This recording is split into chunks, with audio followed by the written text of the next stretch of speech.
কুমিল্লা নগরীকে দখল ও যানজট মুক্ত করতে আবারও কঠোর অবস্থানে কুমিল্লা সিটি কর্পোরেশন। প্রশাসক ইউসুফ মোল্লা টিপুর নেতৃত্বে রবিবার বিকেল থেকে সন্ধ্যা পর্যন্ত নগরীর কান্দিরপাড়, রামঘাটলা, নিউ মার্কেট, রাজগঞ্জ ও ছাতিপট্টি এলাকায় ব্যাপক উচ্ছেদ অভিযান পরিচালিত হয়। অভিযানে জেলা প্রশাসনের অতিরিক্ত জেলা ম্যাজিস্ট্রেট, পুলিশ ও র্যাবের সম্মিলিত টিম অংশ নেয়। 3 দিন ধরে মাইকিং করে সতর্ক করার পরও দখলদাররা না সরায় এবার কঠোর পদক্ষেপ নেওয়া হয়। ফুটপাত দখল করে গড়ে ওঠা অবৈধ স্থাপনা গুঁড়িয়ে দেওয়া হয় এবং এক হোটেলের গ্রিল মেশিন ও রুটির চুলা ভেঙে ফেলা হয়। প্রশাসক ইউসুফ মোল্লা টিপু বলেন, কুমিল্লা নগরীকে দখলমুক্ত, যানজটমুক্ত ও পরিকল্পিত নগরীতে রূপ দিতে এই অভিযান চলমান থাকবে। কোনো অবৈধ দখলদারকে ছাড় দেওয়া হবে না। নগরীর শৃঙ্খলা ফিরিয়ে আনতে সবার সহযোগিতা জরুরি বলেও জানান তিনি। সিটি কর্পোরেশনের প্রধান নির্বাহী কর্মকর্তা মামুন সহ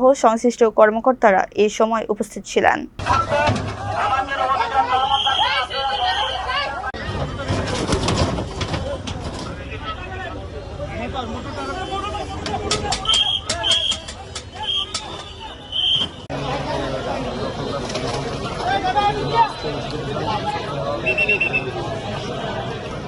ধারণা যেটি করছেন জনগণের রাইট আছে, কারণ অতীতের যে উচ্ছেদ অভিযানগুলো তারা দেখেছে সেটি 1 ঘন্টা পরে আবার ফুটপাতে চলে এসছে।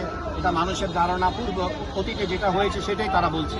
কিন্তু তাদেরকে আমি আশ্বস্ত করতে চাই, অতীতের উচ্ছেদ অভিযান আর বর্তমান উচ্ছেদ অভিযানের মধ্যে রাত দিন তফাৎ আছে।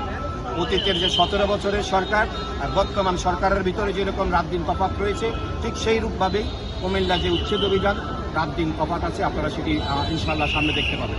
একটা প্রশ্ন হচ্ছে যে